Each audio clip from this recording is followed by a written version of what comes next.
Vamos a ver la eliminación de isometría y velometría, que es uno de los principales objetivos del análisis morfométrico. Primero, tenemos que entender que uno de los problemas principales cuando se hace un análisis, una comparación entre poblaciones, por ejemplo, es que buena parte de las diferencias entre individuos se debe a asuntos ambientales. Por ejemplo, si una población crece en un lugar donde hay más alimento, los individuos son más grandes que los del otro alimento. Sin embargo, esto no refleja diferencias genéticas y usualmente nuestra comparación va dirigida a determinar diferencias genéticas. Acá la silueta nos permite identificar claramente dos especies, acá un burro y acá un león, independiente del tamaño, que no están proporcionalmente adecuados, pero sí se pueden distinguir muy bien. La idea es entonces eliminar las diferencias de tamaño entre individuos de distintas poblaciones y entonces hacer las comparaciones. Existen dos formas en que pueden crecer los individuos. Una forma isométrica, que significa que todas las medidas aumentan de la misma forma, y alométrica, que significa que unas medidas crecen en distintas tasas a otras. Cuando se elimina el tamaño isométrico, lo que queda, las siluetas que nos quedan, se llaman las conformaciones. Entonces nosotros comparamos conformaciones de individuos. Y cuando eliminamos el tamaño alométrico, lo que comparamos son las formas.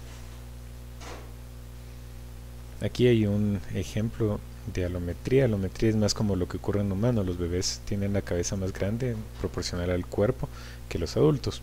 Acá tenemos un pato con esas proporciones de cabeza grande con relación al cuerpo. Cuando creces ya cambian las proporciones.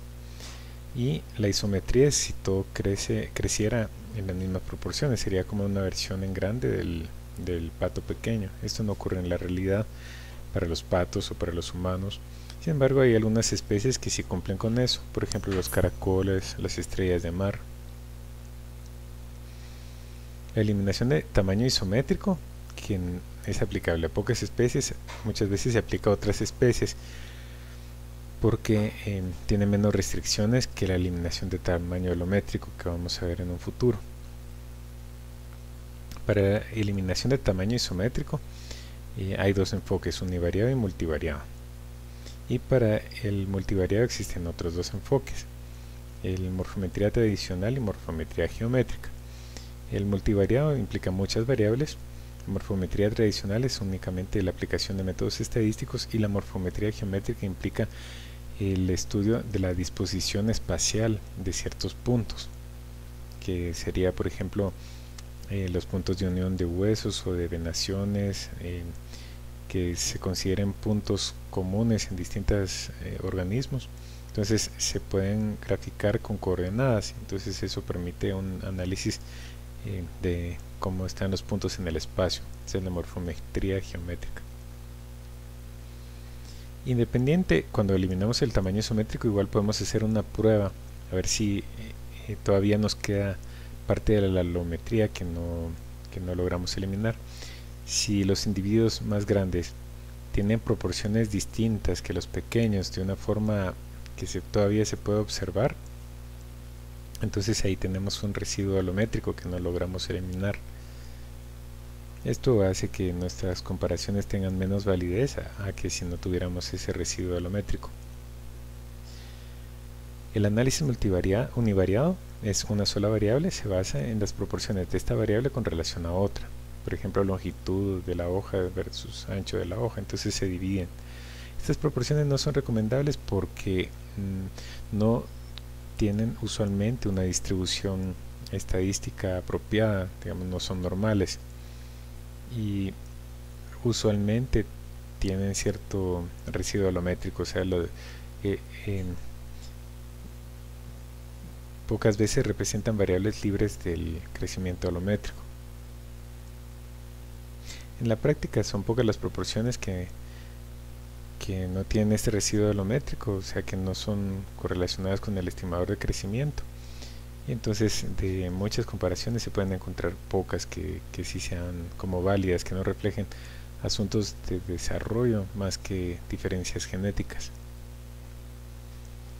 En el análisis multivariado tenemos dos casos. La morfometría tradicional que es basada en estadística.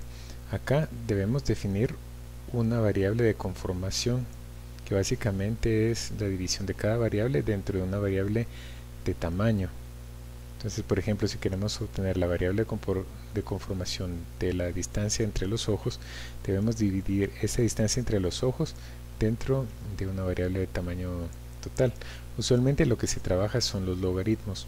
Entonces, como la división en logaritmos es resta, entonces aquí tenemos el logaritmo de la variable de conformación es igual a la longitud de la variable distancia entre los ojos menos la longitud de tamaño total. T puede ser el promedio de las variables u otra medida equivalente. El procedimiento incluye primero transformar las variables en logaritmo. Usualmente se transforman en logaritmos, luego se promedian los logaritmos de las variables para obtener esa variable de tamaño total y después se sustrae de cada variable la variable de promedio. Entonces nos quedan las variables de conformación.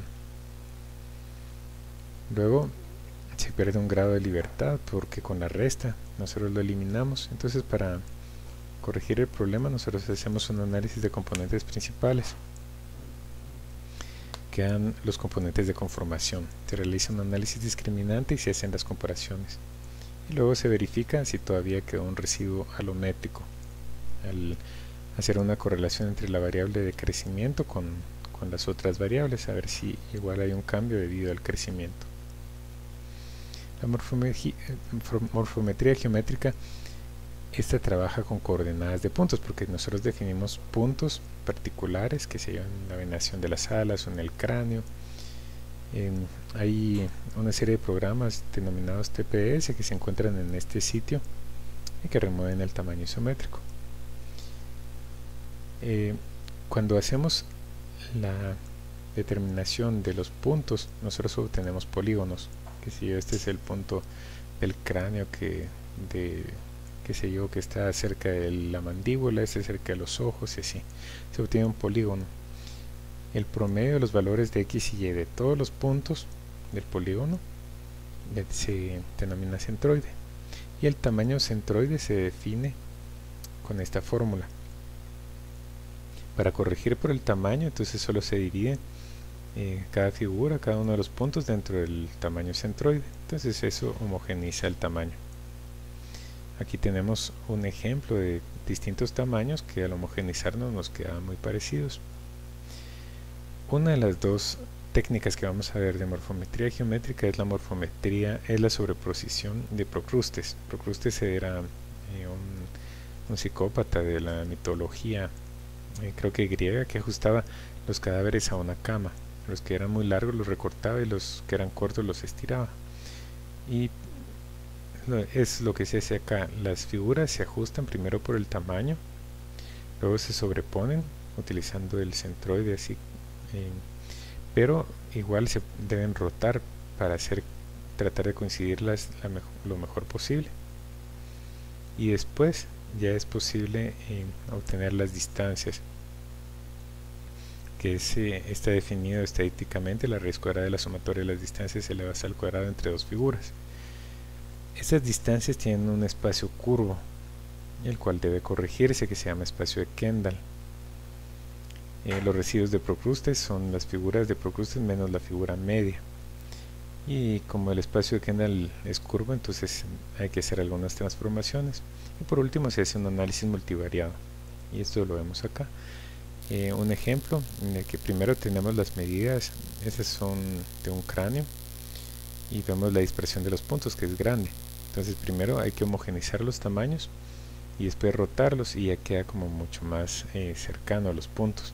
Luego ya se averigua la distancia de los puntos de cada individuo con relación al promedio y entre sí, y se hace un análisis multivariado. Entonces nos queda algo como esto. Aquí se comparan individuos hembras y machos de una especie, y vemos que las hembras y los machos se agrupan. Si hay cierto traslape, pero se agrupan bastante y se separan en dos grupos. Otra de las técnicas de morfometría geométrica es la de placas delgadas. Y acá tenemos una especie de pez, dos especies de peces. Esto es equivalente que hiciéramos la silueta como en un hule, en una lámina de hule como un globo, y después moviéramos el hilo y lo estiráramos para que coincidieran las imágenes con la nueva especie. Estos, desde un punto de vista estadístico, se denominan deformaciones principales, que son las deformaciones en el hule, y que hay de dos tipos: cambios uniformes, que digamos si tuviéramos una cuadrícula en el hule, veríamos que la cuadrícula cambia de ángulo, solo se inclina, y cambios no uniformes en los que sí vemos que ocurren, ya no son paralelas las cuadrículas, sino ya ocurren cambios en ciertos lugares.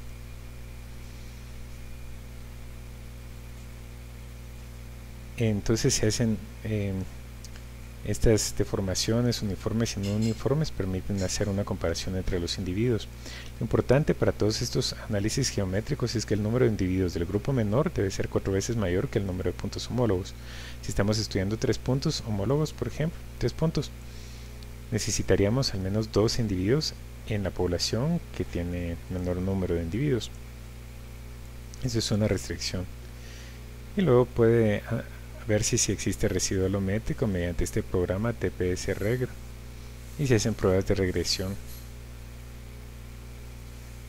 Al momento, digamos, de hacer este análisis isométrico, puede que nos quede algo de la alometría. Entonces el siguiente punto que vamos a ver es cómo se elimina el tamaño alométrico. Sin embargo, a veces no podemos hacer ese análisis.